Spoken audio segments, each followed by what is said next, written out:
어제도 변함없이 신실하게 토요 성경 통독을 했습니다.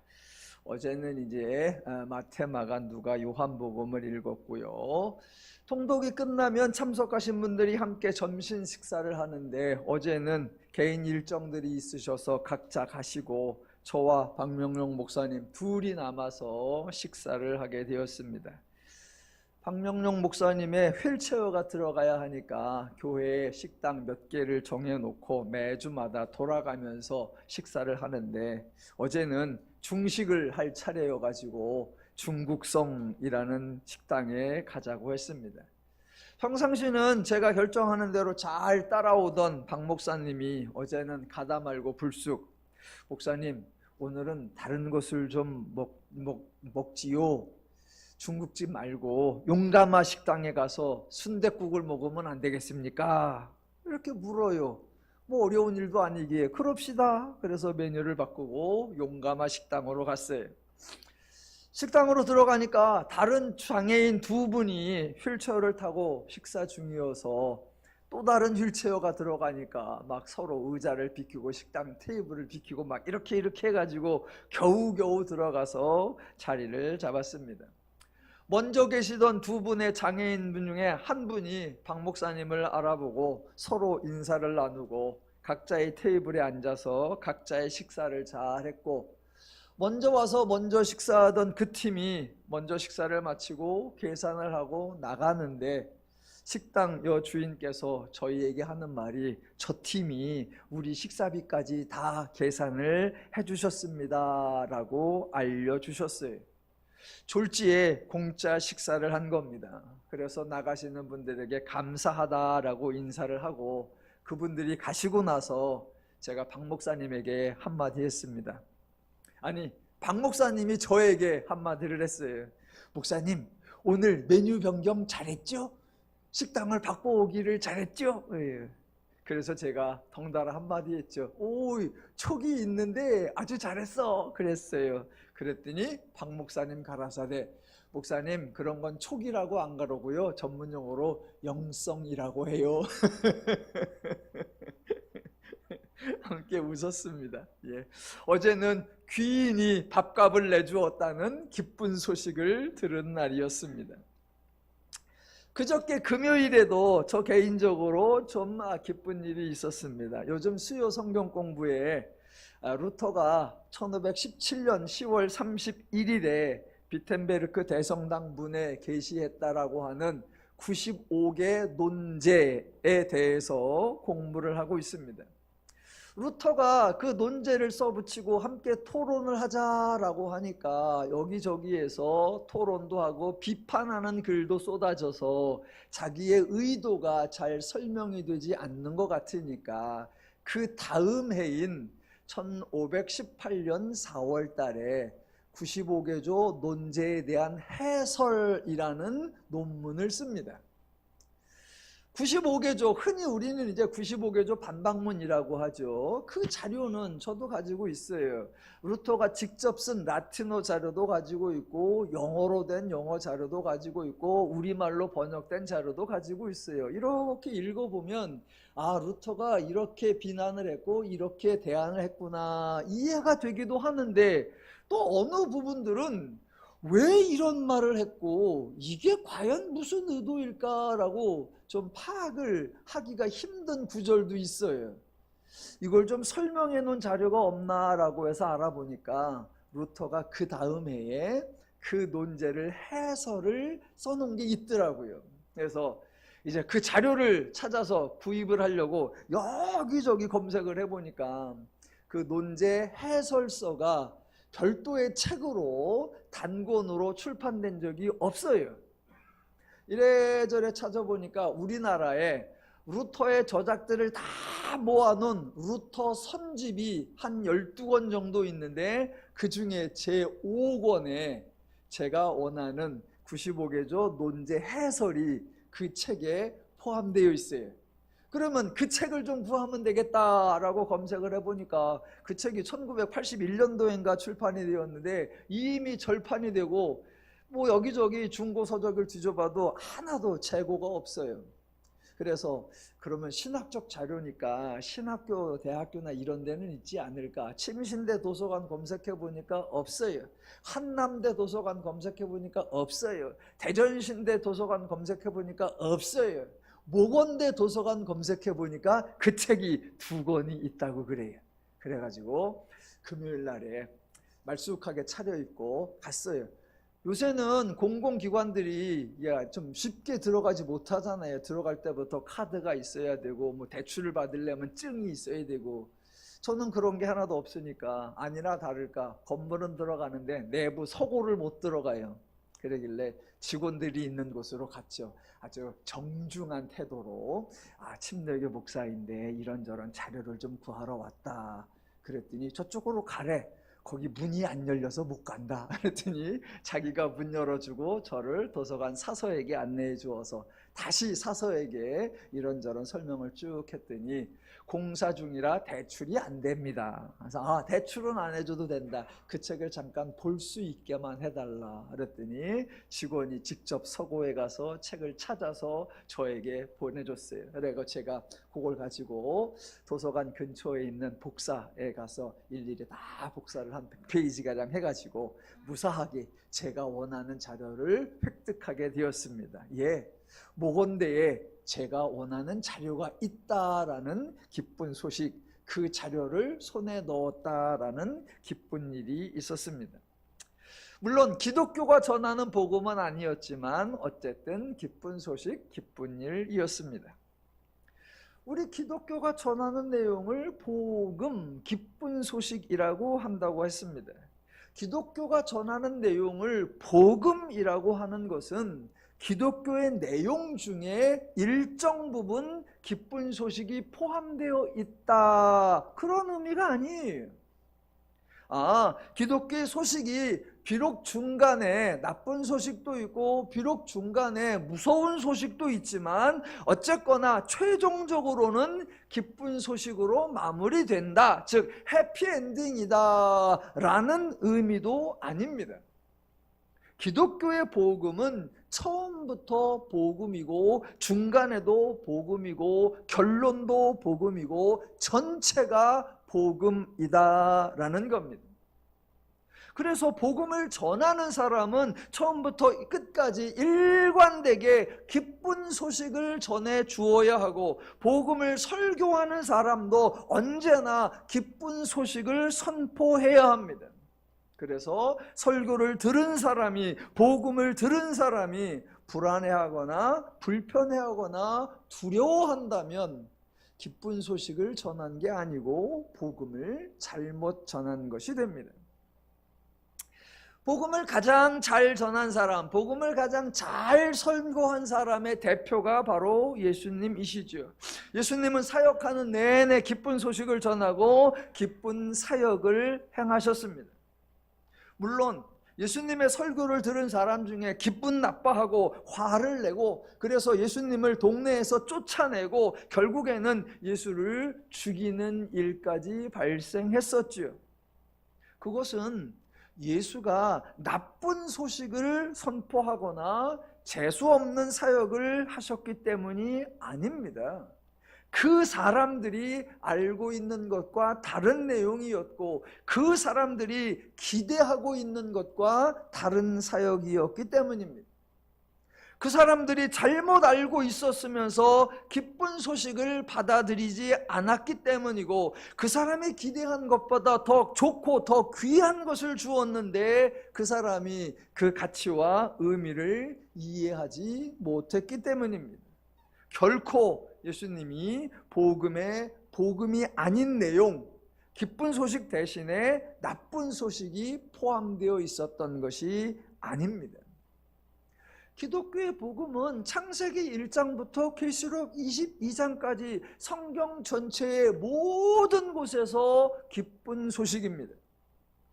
창세기 1장 하나님이 창조하신 내용이 나옵니다. 하나님이 세상을 창조하셨고, 하나님이 하나님의 형상을 따라 인간을 창조하셨고, 하나님이 창조하신 모든 것을 인간에게 주셨다는 소식입니다.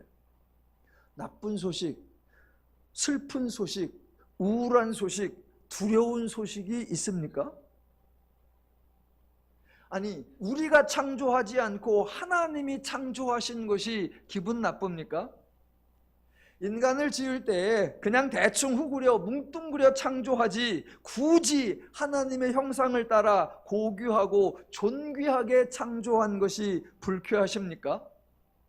하나님이 창조하셨으면 그거 하나님 갖고 말지. 그리고 인간은 자기가 알아서 살든지 죽든지 먹을 것을 찾든지 만들든지 구걸하든지 알아서 하게 두지, 왜 하나님이 인간에게 살 공간을 주고 먹을 것을 주셨는지 그게 화가 나십니까? 창세기 2장도 온통 기쁜 소식입니다. 사람이 혼자 사는 것이 좋지 아니하다 하여 돕는 배필을 지으시겠다고 하셨습니다. 짜증날 일이 아닙니다. 우선은 각종 들짐승과 공중의 새를 지어 인간에게 주셔서 함께 하신 것, 그게 귀찮으십니까? 소중한 내 갈빗대를 빼가면서 여자를 만들어 주신 것이 억울하십니까? 동산 각종 나무의 열매를 먹고 싶은 만큼 먹을 수 있는 만큼 마음 놓고 먹으라고 하신 것이 언짢으십니까? 하나님이 주신 은혜와 복락을 계속 누리라고, 절대로 놓치지 말고 상실하지 말라고 안내를 해주신 것이 불편하십니까? 그게 간섭처럼 여겨지십니까? 창세기 1장과 2장에 그 어디에도 하나님이 권위를 이용해서 인간을 협박하는 내용이 없고, 하나님이 법이나 명령을 내려서 인간을 통제하고 지배하는 내용이 없고, 하나님이 과업이나 임무를 부여해서 인간에게 부담을 주는 것이 없습니다. 기독교에 전하는 내용은 언제나 기쁜 소식입니다. 창조와 관련해서 제발 기독교가 엉뚱한 소리를 하지 않았으면 좋겠습니다. 종종 이렇게 말하기도 하죠. 하나님은 창조주이시다. 당연히 모든 권세와 위엄은 하나님께 있는 것이고 모든 피조물들은 하나님께 복종해야 한다. 하나님의 말씀은 명령이기에 인간은 복종해야 할 의무가 있다. 예를 들어 하나님이 선악을 알게 하는 나무에 먹을 열매를 먹지 말라라는 법을 주셨고, 이 법을 어기면 징계로 죽이신다고 하셨으니 살고 싶으면 복종하라. 이렇게 하는 게 하나님을 높이는 방식이 아닙니다. 이런 말과 이런 주장이 하나님, 즉 창조주에게 합당한 영광을 돌리는 방식이 아니에요. 창세기 3장, 자, 남자와 여자의 행동이 나옵니다. 그런데 여러분은 창세기 3장을 읽으실 때 어떤 느낌이 드십니까? 제가 보기에는 3장 1절부터 6절까지일 때 하나님이 인간에게 어떤 위협적인 말씀이나 행동을 하신 적이 없기에 인간은 하나님을 두려워하지 않았고 불편해하지 않았고 부담스러워하지 않았습니다. 하나님의 법이나 명령 때문에 인간이 소심해진 것이 없고 인간이 하고 싶은 것을 망설이거나 주저하거나 포기한 것이 없습니다. 하나님을 신경 쓰거나 하나님의 눈치를 보는 것이 없고 하나님의 법이 기억이 나서 어떻게 하나 전전긍긍하는 것이 없습니다. 선악을 알게 하는 나무를 보았을 때 딱 보니까 먹음직도 하고 보암직도 하고 지혜롭게 할 만큼 탐스럽기는 한데 뭘 어떻게 하나님을 피해가나, 하나님 몰래 어떻게 먹을 수 있나 수단과 방법을 찾느라고 애를 쓰는 그런 모습 없습니다. 그 나무를 보자마자 아주 자연스럽게 여자가 그 열매를 따먹고 자기와 함께 있는 남편에게도 주매 그도 먹은지라 예요. 예, 아담과 하와가 하나님을 두려워하고 하나님 때문에 주저하고 하나님 때문에 망설이고 하나님의 눈치를 본 거 없습니다. 인간의 이 행동으로 당연히 행동에 대한 결과가 임했죠. 그 결과가 임한 모습이 창세기 3장 7절 이후라고 했습니다. 예, 인간이 이런 존재가 된 거, 이렇게 변화된 거 슬픈 소식이고 매우 불행한 소식입니다. 하지만 하나님이 이렇게 만드신 것이 아니죠. 하나님이 인간을 타락시킨 것 아니고, 하나님이 인간을 죄인으로 몰락시킨 것 아니고, 하나님이 징계와 형벌로 인간을 불행하게 만든 것 아니죠. 인간의 행동에 의한 결과일 뿐입니다. 그래서 아직 하나님의 어떠한 조치가 임하기도 전에 3장 7절부터 여호와 하나님의 낯을 피하여 내가 두려워하여 숨었나이다, 이런 행동을 한 거예요. 만약 하나님이 인간에게 위협적인 말씀과 위협적인 행동을 했다면 아담과 하와는 창세기 3장 7절 이전에 이미 이런 모습이 나왔어야 하는데 전혀 그렇지 않았습니다. 인간이 이미 타락해버린, 인간이 이미 변해버린 3장 7절 이하에서 하나님이 인간을 찾아오셨습니다. 찾아오셔서 어떻게 하셨죠?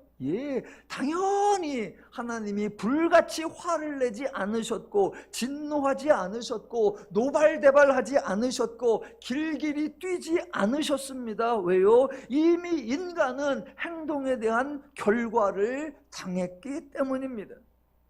하나님이 더 추가할 것이 없고 하나님이 더 악화시킬 것이 아니기 때문입니다. 이미 행동에 의한 결과를 당하여 불행과 비극과 참담한 상황에 처해 있는 그 인간을 찾아오셔서 하나님은 앞으로 남자와 여자가 자신들의 삶에서 직면한 일들을 어떻게 생각하고 어떻게 반응할지 알려주셨고, 가죽옷을 지어 입히시고 더 큰 위험에 빠지지 않도록 안전한 곳으로 옮겨주시고, 위험 요소인 생명나무는 거기에 그룹들과 불칼을 두어 막아두셨죠. 즉 하나님이 인간을 보호해 주신 겁니다. 이것도 기독교가 전하는 기쁜 소식입니다. 그리고 창세기 4장, 아담과 하와 그리고 두 아들 가인과 아벨의 이야기가 시작됩니다. 제가 부탁을 드립니다. 창세기 4장부터 성경을 읽으실 때 저와 여러분이 꼭 기억해야 하는 겁니다. 인간이 변하였지, 이 사실을 생각하시라. 창세기 4장부터는 1장과 2장에 등장하는 하나님이 창조하신 인간이 아니라 창세기 3장에서 스스로 자업자득으로 새로운 피조물이 되어버린 인간, 기독교의 표현으로 죄인이라는 사실을 기억하시면서 성경을 읽으셔야 합니다. 많은 분들이 이 죄인이라고 하는 표현을 참 싫어하세요. 당연하지요. 죄인이라는 표현을 누가 좋아하겠어요. 본인을 범죄자 취급하는 거 불편하고, 범죄자이면 큰 벌을 받아야 할 사람으로 간주하는 거, 그거 불편하지요. 하지만 기독교에서 인간을 죄인이라고 표현하는 것은 인간을 비하하거나 멸시하거나 혐오하거나 비난하는 것이 아닙니다. 또 어떤 분은 이렇게 따지기도 합니다. 창세기 1장, 2장, 3장을 읽어봐라. 죄라는 용어가 나오나? 안 나온다. 죄라는 용어는 4장에 나온다. 맞습니다. 오늘 4장 7절에 처음 나와요. 죄라는 용어도 나오지 않는데 왜 창세기 3장을 읽어놓고 거기서 인간이 죄를 지었다는 등, 인간이 죄인이 되었다는 등 왜 엉뚱한 소리를 하느냐? 단어가 등장하는 순서로 보면 그 말이 맞기는 합니다. 하지만 의미적으로 보나 내용적으로 보나 이미 3장에서 죄가 등장하고 이미 3장에서 인간이 죄인이 된 것이 맞습니다. 죄라는 용어 또 설명드립니다. 꼭 기억하셔야 되는 거, 기독교에서 사용하는 죄는 법률적 용어가 아니다, 법적인 용어가 아니다라는 거예요. 이 용어 때문에 오해가 발생하는데, 기독교에서 말하는 죄는 사회적으로, 도덕적으로, 윤리적으로 부정하고 불의하고 불법한 행동을 한 것을 의미하는 것이 아닙니다. 기독교에서 선과 악을 말할 때, 의로운 것과 부러운 것, 불의한 것을 말할 때, 정결한 것과 부정한 것을 말할 때, 의인과 죄인을 말할 때 그 기준은 법이 아니라 하나님입니다. 그러니까 기독교 용어들은 지극히 종교적인 언어, 신앙적인 언어, 하나님과의 관계에 관한 언어이다라는 겁니다. 하나님이 기준이고, 그래서 하나님 편에 있는 것, 그것들을 선, 의, 정결, 거룩이라고 하고, 하나님이 아닌 것, 하나님과 다른 편에 있는 것, 그것들을 악, 불의, 부정, 불결, 통틀어 죄라고 하는 거예요. 그래서 기독교에서 죄라고 하는 것이 세상에서는 전혀 죄가 아닌 경우가 있고, 세상에서 극악한 죄로 여겨지는 것이 기독교에서는 전혀 죄가 아닌 경우도 있습니다. 왜 그래요? 기독교의 기준과 세상의 기준이 전혀 다르기 때문이. 하나 재미난 예를 들어볼게요. 예전에 드라마 중에 시크릿 가든이라고 하는 드라마가 있었습니다. 남자 주인공은 아주 고급 백화점의 젊은 사장이고, 여자 주인공은 영화에서 어렵고 힘든 역할을 대역해주는 스턴트 우먼, 대타 대역 배우였어요. 백화점 젊은 사장하고 영화 대타 뛰는 임시 배우하고 서로 급이 안 맞죠. 그런데 우연히 만나게 돼서 교제를 합니다. 두 사람의 신분 차이가 너무 나니까 생각의 차이가 크고 행동의 차이가 많이 납니다. 어느 날 두 사람이 교제를 하면서 음악 감상을 하러 갑니다. 연주회를 보러 가는데, 연주회 표가 다 매진되어서 아주 사람이 꽉 찰 것처럼 그렇게 알려져서 관계자들이 야, 요번에 매진됐다 막 그러고 있어요. 그래서 어떤 사람들은 표를 못 구했다 막 그러기도 해요. 그런데 정작 음악 연주회 당일날 그 자리에 가보니까 남녀 주인공이 두 사람이 앉아 있는데, 요 두 사람 앞줄이 텅 비어 있고, 자기들 앉아있는 줄도 두 좌석 빼놓고는 다 비어있고, 그 다음 줄도 텅 비어있어요. 매진이라고 했는데 왜 이렇게 빈자리가 많지? 그 이유는 이 남자 주인공이 이 음악을 들으려고 앞줄, 자기 줄, 뒤에 줄 모든 자리를 다 표를 사버린 거예요. 그 남자에게는 그렇게 많은 표를 산 게 과소비가 아니고 돈 낭비가 아닙니다. 조용하고 쾌적하게 음악을 듣기 위한 진지한 투자예요. 하지만 가난한 이 여자는 그 상황, 이 남자의 태도를 도무지 이해하지도 못합니다. 아니, 앉지도 않을 좌석을 저렇게 많이 사서 텅텅 비워놨으니 이건 돈 낭비 아니냐, 헛돈 쓴 거 아니냐, 또 자기가 앉지도 않으면서 다른 사람이 관람할 기회를 박탈해버렸으니까 이거는 너무 이기적이고 너무 무례한 거 아니냐, 여자가 막 화를 냅니다. 그러니까 남자 주인공이 하는 말, 아니 나는 저 좌석들을 다 돈 주고 샀어. 내가 돈을 주고 샀어. 나는 정당한 값을 지불한 거야. 내가 뭘 잘못했는데? 예, 두 사람의 모든 말이 맞아요. 다만 이 사람의 사고와 이 사람의 기준, 이 사람의 사고와 이 사람의 기준이 다르니까 서로 대하는 태도와 진행하는 방식이 다른 거예요. 제가 하나 예를 들어 드린 겁니다. 기독교에서는 하나님이 기준이고, 그래서 하나님이 아닌 것, 하나님의 관점이 아닌 것, 하나님의 입장이 아닌 것, 하나님의 편이 아닌 것, 그것을 통틀어 죄라고 부르는 거예요. 세상에서 말하는 법적인 죄, 사회적이고 윤리적이고 도덕적인 기준으로 죄라고 부르는 것을, 그 죄의 인식과 기준과 가치를 기독교에 적용하면 안 됩니다. 아담과 하와가 하나님의 기준을 거부하였기에 죄라고 부르고, 죄라는 행동을 했기에 죄의 결과를 받은 인간을 죄인이라고 부르는 거예요. 그래서 창세기 3장 7절 이후부터 오늘 본문 창세기 4장에 등장하는 모든 인간은 죄인이라는 사실을 기억하셔야 합니다. 죄인, 하나님에 대하여 죽은 자, 하나님과의 관계가 단절된 자, 하나님의 형상을 잃어버린 자, 하나님의 마음과 뜻과 기준과 가치와 개념과 원리와 방식을 모르고 있는 자, 그 하나님의 기준과 가치와 원리와 방식을 실천할 수 없는 자라는 사실을 기억하셔야 됩니다. 한 사람도 예외가 없습니다. 이 말씀을 왜 드리냐면, 자, 세상에서는 인간이 살아가는 이야기를 할 때 인간을 중립적 위치에 설정합니다.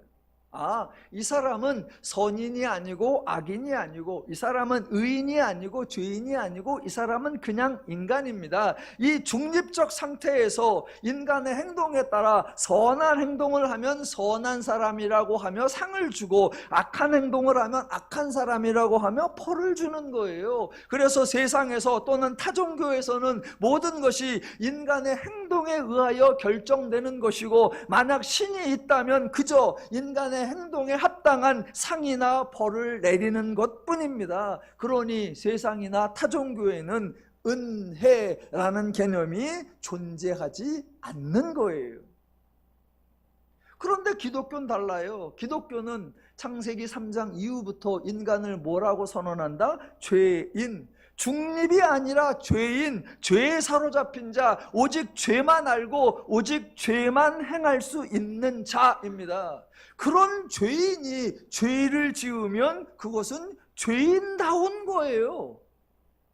죄인이니까, 죄만 아니까, 죄만 할 수 있으니까, 그런 죄인이 죄를 지었다면 그건 죄인다운 거예요. 이미 그런 존재이기에 저절로 그런 행동을 하는 것이니까 그 행동을 문제 삼으면 안 되고, 그 행동에 대하여 징계나 형벌을 가하면 안 됩니다.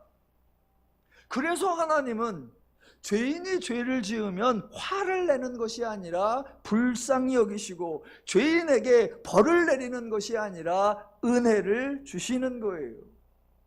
자업자득으로 죄인이 된 사람을 하나님이 긍휼히 여겨주시는데 이게 불만이십니까? 죄인이라는 비극적인 삶, 불행한 삶, 하나님이 주신 복락을 누리지 못하는 삶을 안타까워하시면서 하나님이 은혜를 주신다는 기쁜 소식인데 싫으십니까? 예, 기독교는 기쁜 소식을 전하는 거고, 저와 여러분은 기쁜 소식을 들으시는 거고, 기쁜 소식의 내용을 아셔서 기쁜 소식을 기쁘게 누리시면 되는 겁니다. 엊그제 우연히 동영상을 이렇게 저렇게 검색해서 보다가 우연히, 정말로 우연히 천안에서 목회하는 후배 목사의 설교를 듣게 되었습니다. 예전에 제가 서울의 목회대학원에서 강의할 때 저에게 구약신학 수업을 들었던 학생이기도 했는데, 세월이 지나서 목사가 되었고, 세월이 지나서 개척을 해서 설교를 하고 있고, 그 설교 중에 일부를 동영상으로 올려놨는데, 딱 보는 순간 본문이 창세기 4장이에요.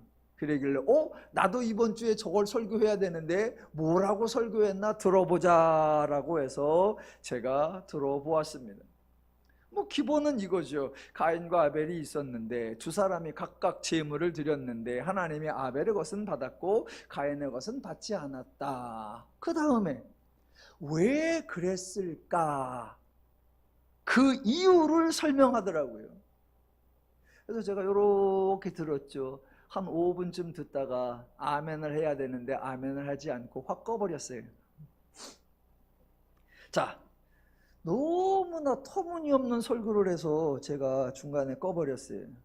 자, 성경 구절에 이렇게 나오죠. 아벨과 그의 제물은 받으셨으나 가인과 그의 제물은 받지 아니하신지라. 이걸 가지고 설명을 하는데 요약을 하면 이거예요. 여러분, 하나님은 단지 제물을 받으시는 것이 아니라 제물 드리는 사람의 삶을 먼저 보십니다. 그 사람이 삶에 정결하고 의롭지 않으면, 그 사람의 자세와 태도와 행동이 하나님께 합당하지 않으면 그 제물은 아무 의미가 없는 뇌물에 불과하기에 하나님이 받지 않으십니다. 그래서 본문에 아벨의 제물을 받으셨다라고 말하지 않고 아벨과 그의 제물을 받으셨다라고 하는 겁니다.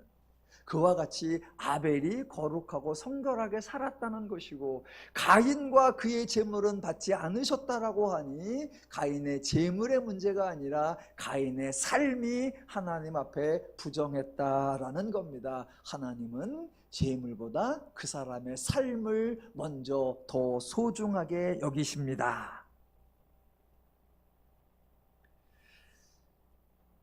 내가 그렇게 안 가르쳤었는데, 물론 제가 수업한 내용을 기억하지 못할 것이 뻔하지만, 얼핏 들으면 일리가 있는 말 같지만 우리 주변에서 자주 듣는 설명이지만 엉터리 같은 설명입니다. 여러분, 기독교의 내용과 전혀 맞지 않는 설명입니다. 자, 아담과 하와가 죄인이고 그 죄인에게서 태어난 가인과 아벨이 죄인이고, 가인과 아벨, 아담과 하와 이 네 사람이 죄인이라는 차원에서 똑같습니다. 차이가 없습니다. 우리 조상님들 표현대로 그놈이 그놈입니다. 절대로 아벨은 선하고 의로운 것 아니고요, 가인은 악하고 부정한 것 아닙니다. 창세기 3장 7절 이후의 모든 인간은 죄인이라는 존재, 신분, 수준, 상태, 내용, 인식, 사고의 차원에서 하나도 다르지 않습니다. 물론 개인적 성향은 조금 다를 수가 있겠죠. 예를 들면 아벨은 조금 더 신중하고 온순하고 친절하다, 이럴 수 있고요, 가인은 조금 냉정하고 거칠고 과격하다, 이렇게 할 수는 있죠. 그런 차이는 있을 수 있지만 하나님과의 관계라는 차원에서 가인이든 아벨이든 똑같이 하나님에 대하여 죽은 자, 하나님에 대하여 무지한 자, 하나님의 마음과 심정이 없는 자, 똑같습니다. 그래서 기독교가 구원에 대하여 얘기할 때 뭐라고 합니까? 여러분, 로마서 3장에 보니까 바울이 말하기를 의인은 없나니 하나도 없도다 라고 했습니다. 아니, 그렇게 말해놓고 왜 창세기 4장에 오면 가인과 아벨을 그렇게 구별을 하고, 왜 사무엘서로만 가면 사울과 다윗을 그렇게 구별을 하죠?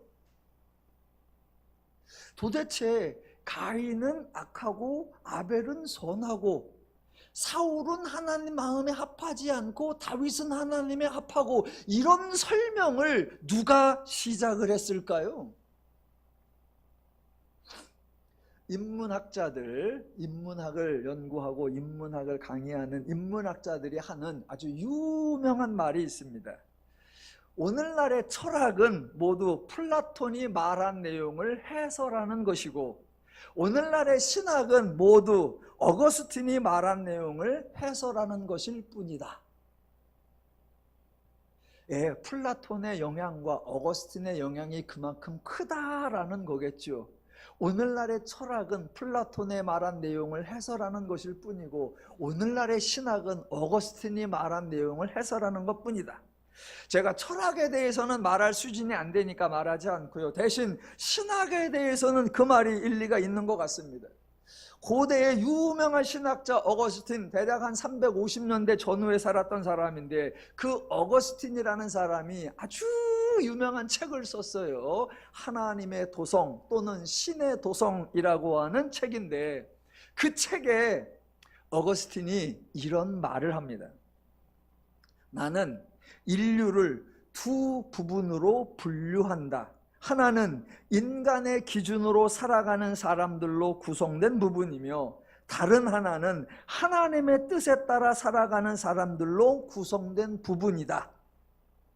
예, 인간을 두 부분으로, 하나님의 뜻을 따르는 자, 인간의 뜻, 즉 죄의 뜻으로 따르는 자, 두 부분으로 분류를 하는데, 그 출발이 어디냐? 바로 가인과 아벨이에요.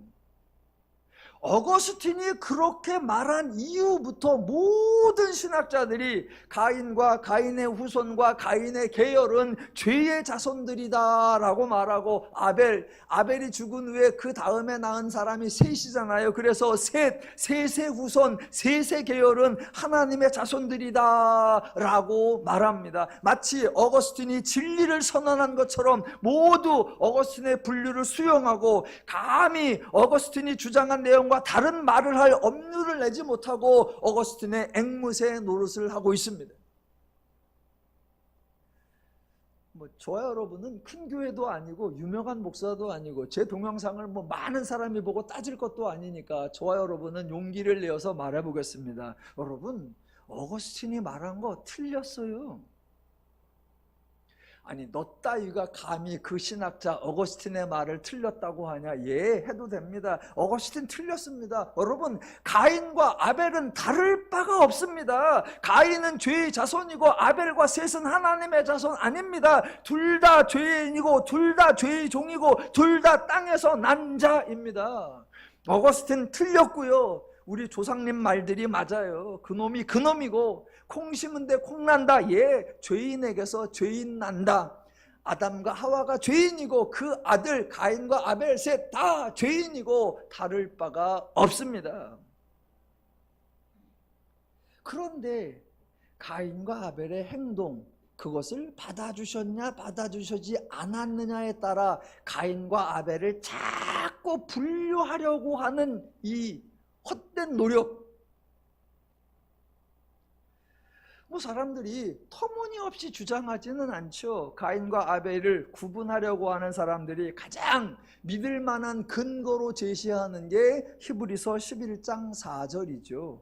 성경에 이렇게 나오죠. 믿음으로 아벨은 가인보다 더 나은 제사를 하나님께 드림으로 의로운 자라 하시는 증거를 얻었으니 하나님이 그 예물에 대하여 증언하심이라. 그가 죽었으나 그 믿음으로써 지금도 말하느니라. 봐라, 히브리서 4장에 아벨은 믿음으로 드렸다라고 하지 않냐? 그래서 의로운 자라는 칭호를 받았다라고 하지 않냐? 성경이 증거한다. 아니요. 히브리서 11장에 믿음으로 아벨은 믿음으로, 에녹은 믿음으로, 노아는 믿음으로, 아브라함은 믿음으로, 이삭은 믿음으로, 야곱은 이라는 표현이 나옵니다. 여러분, 이 믿음으로라고 시작하는 이 사람들의 속에는 그 사람들이 믿음이 있었다라고 강조하는 게 아니에요. 저와 여러분이 히브리서 강해를 했으니까 여러분이 히브리서 들은 것을 뚜렷하게 기억하고 계시겠지만, 히브리서 전체의 강조가 뭐였다? 하나님이 아들을 통해 구원하셨다라는 것이었습니다. 하나님이 아들을 통해 구원하셨다. 그게 히브리서 전체의 강조이지, 절대로 각 사람이 의로웠다, 각 사람이 믿음이 있었다, 각 사람이 선했다라고 말하는 것이 아니에요. 그래서 히브리서 11장에 나오는 믿음으로 아벨은 믿음으로, 이삭은 믿음으로, 아브라함은 믿음으로, 노아, 이 믿음이라고 하는 표현은 그 사람의 신앙의 수준이나 자세나 태도가 아니라 하나님을 소개하는 것이라고 했었습니다. 그래서 하나님으로 말미암아 아벨은, 하나님으로 말미암아 노아는, 하나님으로 말미암아 에녹은, 하나님으로 말미암아 아브라함은, 하나님으로 말미암아 이삭은 누가 하셨다? 하나님이 하셨다라는 거, 그게 히브리서 11장의 핵심이라고 했습니다. 제가 자주 사용하는 표현이 있죠. 만약 구약에서 믿음이 가능했다면, 만약 구약에서 의로운 행동이 가능했다면, 만약 구약에서 하나님의 마음에 합하는 것이 가능했다면 굳이 예수 그리스도가 오실 이유가 없었고 예수가 십자가와 부활 사역을 하실 필요가 없었습니다. 그래서 히브리서는 1장에서부터 뭐라고 한다? 하나님이 아들을 통하여 모든 것을 이루셨다라고 1장부터 시작을 하는데, 느닷없이 11장에 가서는 각 사람이 믿음이 있었고 각 사람이 의로웠다라고 말하면 히브리서의 구조가 엉망이 되어버리고 히브리서의 내용이 뒤죽박죽이 되어버리는 거예요. 왜 그런 실수를 한다? 창세기 4장, 창세기 3장 7절 이하부터 등장하는, 그래서 4장에 등장하는 아담이든 하와이든 가인이든 에녹이든 아벨이든 모두가 다 죄인이다라는 사실을 자꾸 놓쳐버리는 거예요. 그거를 잊어버리는 거예요. 그래 놓고 그들이 한 행동을 보니까 얘는 의로웠어, 그들이 한 행동을 보니까 얘는 불의했어 라고 판단해버리는 실수를 범하는 거예요. 이런 실수는 어거스틴도 했고 이미 논쟁이 많았어요. 중세에 종교개혁이 막 시작될 때 과연 창세기 4장에 나오는 가인과 아벨은 어떤 상태에 있었는가, 요거를 두고 논쟁을 벌인 두 사람이 있습니다. 한 사람은 마르틴 루터이고요, 또 한 사람은 네덜란드 출신의 인문주의자 에라스무스라는 사람이었습니다. 두 사람 모두 한때는 수도원에서 생활했고 신학을 전공하였고 둘 다 신학 박사였고 당시 교회를 비난하는 데에는 똑같은 입장이었는데 인간의 상태에 대해서는 이해하는 게 극과 극으로 달랐습니다. 에라스무스라고 하는 이 사람이 주장한 내용을 전문적으로 자유의지론이라고 합니다. 즉 인간이 중립적 위치에 있다라는 거예요. 말 그대로 인간은 자유의지를 가지고 있어서 자유롭게 분별하고 자유롭게 결정하고 자유롭게 선택하고 자유롭게 행동한다. 인간은 자유의지를 가지고 있다.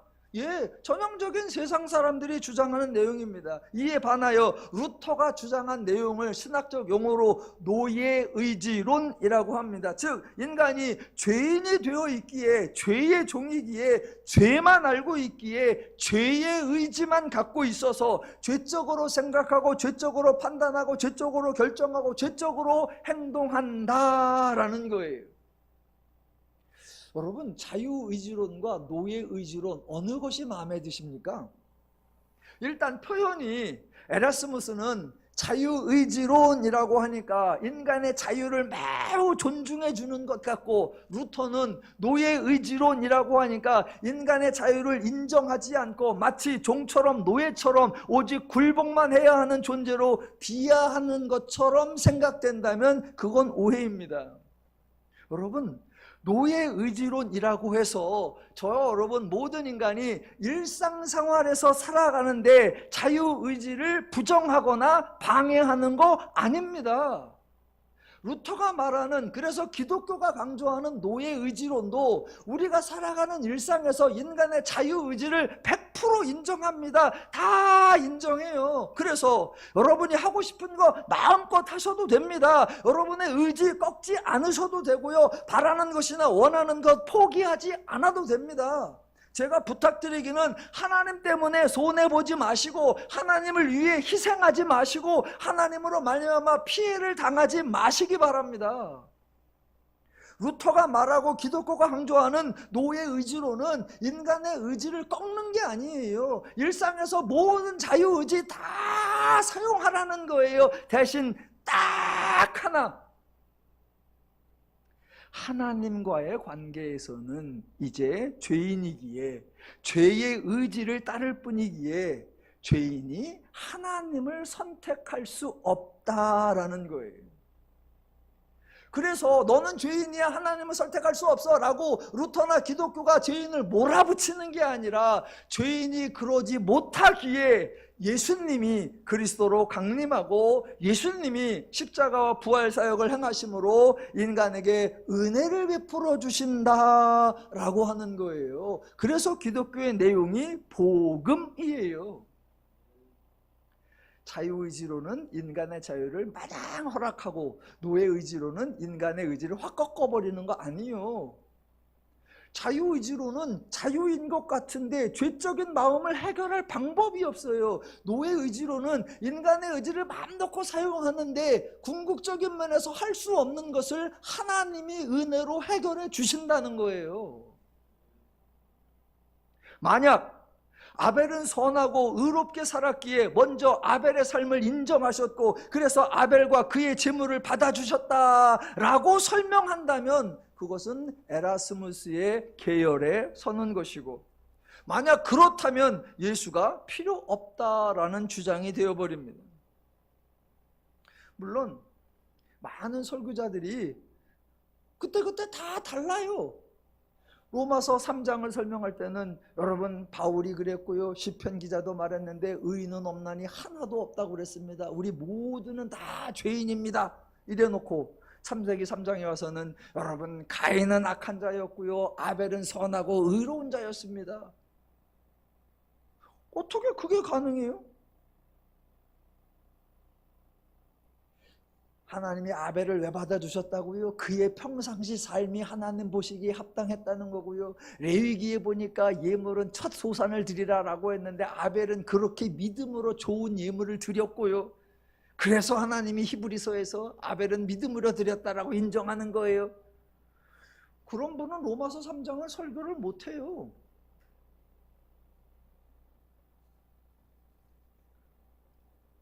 자, 정리하겠습니다. 똑같은 죄인 가인과 아벨이 각자의 소산을 가지고 제물을 드렸는데 하나님은 아벨과 그 제물은 받으셨으나 가인과 그 제물은 받지 않으셨다고 합니다. 본문에 가인의 반응이 나오는데 가인이 몹시 분하여 안색이 변하여 라고 나오고 아벨의 반응은 없습니다.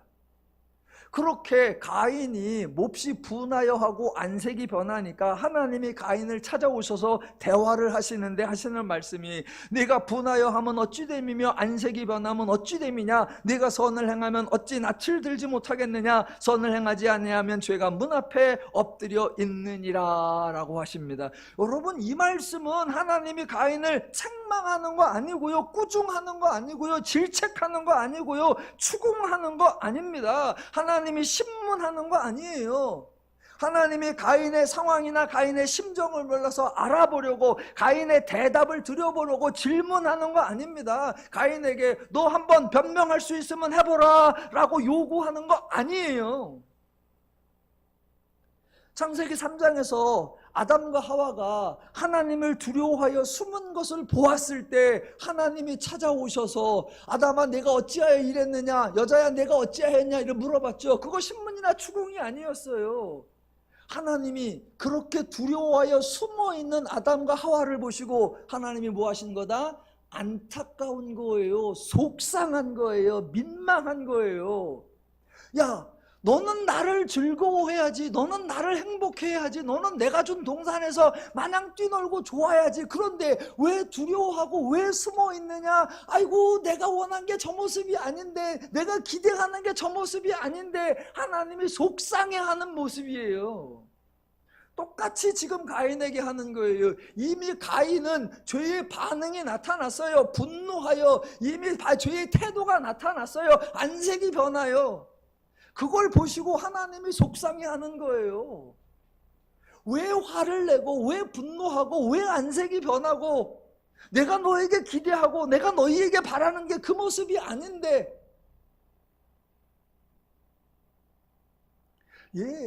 인간을 향한 하나님의 마음이 늘 그래요. 죄인에게서 죄인의 반응이 나오고, 죄인에게서 죄의 태도와 자세가 나오고, 죄인에게서 죄의 결과가 드러나는 것, 그거 하나님이 보시면 속상한 거예요. 하나님이 보시면 안타까운 거예요.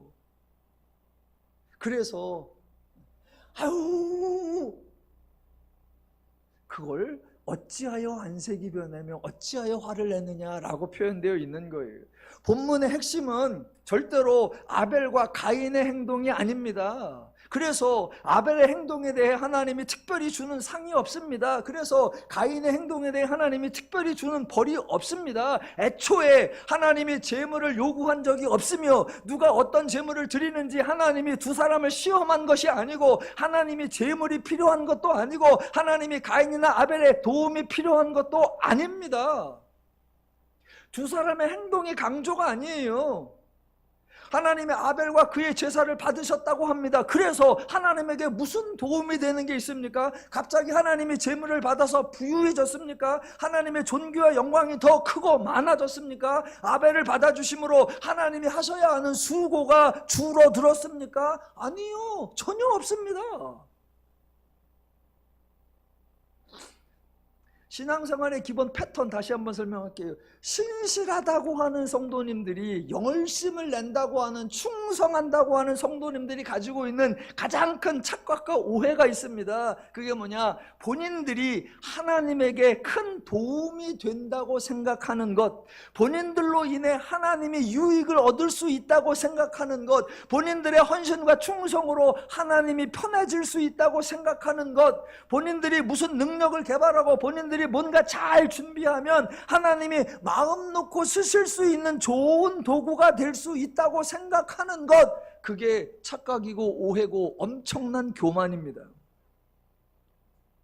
신학교에 가면 늘 하는 말, 여러분 훈련하십시오, 여러분 준비하십시오, 자기를 개발하십시오, 하나님이 마음껏 쓰실 수 있는 하나님의 준비된 도구, 하나님의 준비된 일꾼이 되십시오, 여러분이 준비만 하면 하나님이 쓰실 겁니다. 내가 하나님에게 무슨 보탬이 되죠? 성경 어디를 보아도 하나님이 하시던 일이 어려워졌을 때 인간의 도움으로 문제가 해결된 경우 없습니다. 하나님도 어쩔 수 없어서 쩔쩔매고 있는데 인간의 탁월한 능력이 등장해서 하나님에게 유익이 된 경우 없습니다. 어느 한 사람도 하나님이 더욱 영광 들어질 수 있는 프로젝트를 기획하거나 특별한 비전을 제시하고 완성해서 하나님을 높여드린 적 없습니다. 성경 전체에 단 한 번도, 단 한 명도 없습니다. 좋아요. 아벨이 제물을 드렸다고 합시다. 그래서 하나님이 받으셨다고 합시다. 그래서요. 그래서 누가 유익을 보는 거다? 아니, 아벨과 그 제물 받아서 하나님에게 무슨 보탬이 되고 하나님에게 무슨 유익이 돼요? 만약 보탬이 되고 유익이 된다면 아벨에게 보탬이 되었겠죠. 와, 죄인이 되어서 신에 대한 두려움이 생겨서 신의 진노가 무서워서 어떻게 좀 신을 달래야 되겠다, 얼르고 달래려고 두려운 마음에 신에게 제물을 바쳤어. 그랬더니 신이 자기 제물을 받았대. 그러면 뭐가 생겼겠다? 안도감이 생겼겠지요. 예, 그런 안도감은 아벨에게나 드는 거지. 아니, 아벨과 그의 제물을 받았다. 와, 성경에 보니까 양을 바치고 기름을 바쳤대. 하나님이 그거 갖다 뭐해요? 아니, 양이나 기름 있으면 아벨이나 그 식구나 먹는 거지 하나님이 그거 갖다 뭐 하냐고요? 신앙생활은 누가 좋아해야 된다? 내가 좋아해야 돼요. 신앙생활은 누구에게 유익이 되어야 한다? 내게 유익이 되어야 합니다. 그래서 며칠 전에 했었죠. 이사야에서 내가 내게 유익하도록 가르쳤고 마땅한 길로 인도하였느니라. 예, 하나님이 인간에게 유익하게 하시는 거예요.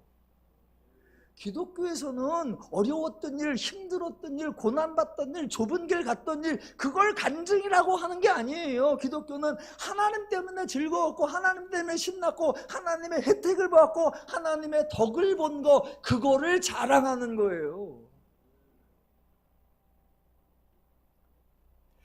수요일에 성경 공부 우리 몇몇 정해진 사람들이 나와요. 가장 꾸준히 나오는 게 우리 박명령 목사님인데, 엊그제 수요일에는 한 5시쯤에 전화가 왔어. 목사님, 제가 오늘은 컨디션이 너무 안 좋아서 오늘은 수요 성경 공부 못 갈 것 같아요.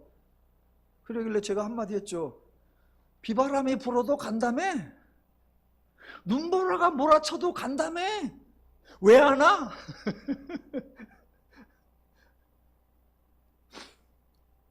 예, 쪼크였죠. 그래서 얼른 잘했어, 오늘 오지 마, 푹 쉬어, 몸조리 잘해서 주일날 봐. 예, 오늘 왔어요. 예, 신앙생활은 누구에게 유익이 되어야 된다? 나에게 유익이 되어서 하나님 때문에 내가 즐겁고 하나님 때문에 내가 신나고 하나님 때문에 내가 행복하고 내가 하나님 덕을 보았다, 내가 하나님의 혜택을 보았다, 그래야 감사가 나오죠. 기독교는 하나님이 수고하는 거고 인간은 그 덕을 보는 거예요.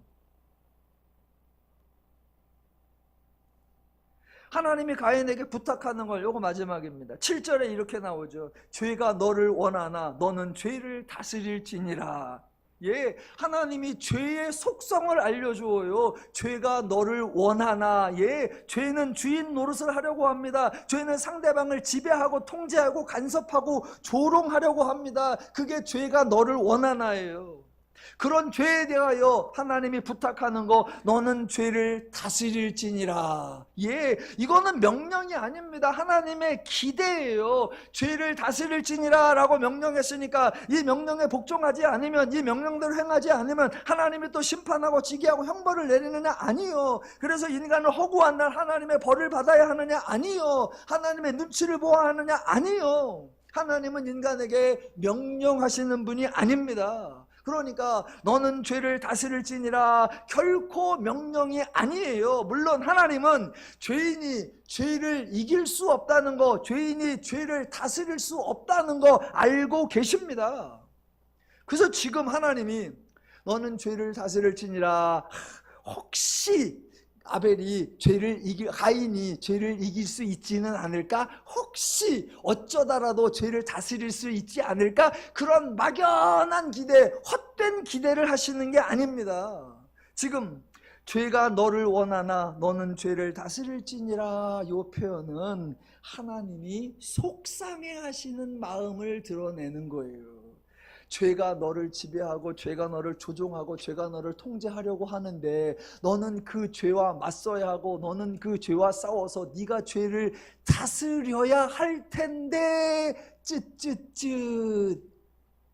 그래야 하는데 너는 죄인이라 죄를 못 이기잖아. 그래야 하는데 너는 죄를 못 이기잖아. 그래야 하는데 너는 죄를 못 다스리잖아. 죄는 너를 원하나 너는 죄를 다스려야 할 텐데 쯧쯧쯧.